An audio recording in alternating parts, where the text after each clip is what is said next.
orang yang kedua di dunia. Kan? Tu dia. Hanya bagi macam selipar tu.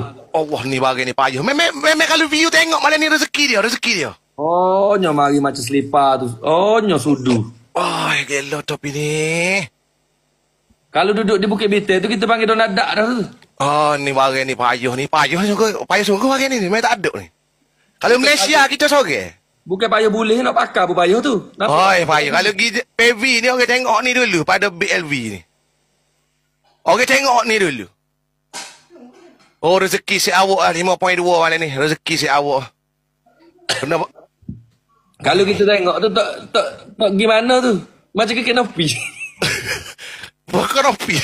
Oh, gila mana ni payah. Kita kalau kita nak tobik kita tengok suasana. Kalau kita mari darah kita naik mari. Dia mari tu baru kita boleh akak. Orang duk metok waktu tobik tu topik kita kata.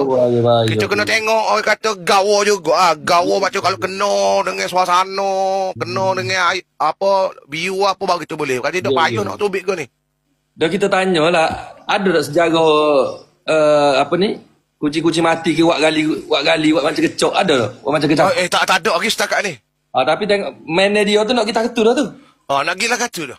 Tu dia. Dah aku tak cek tu apa? Aku tak cek tu.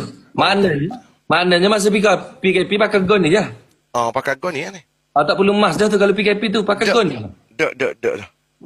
Gila. Dah duduk mana tu kenapa tu kita tak cek ni? Kita nampak kalau maknanya kita nampak dia macam ke dalam ni macam ke Luxina ni.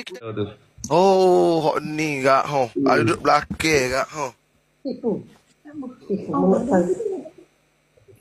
Oh, gila mana ni. Molek.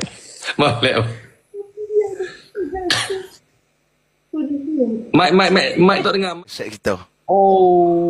Bukan napi ketung ni. Kalau kita buah bagi lagi lah.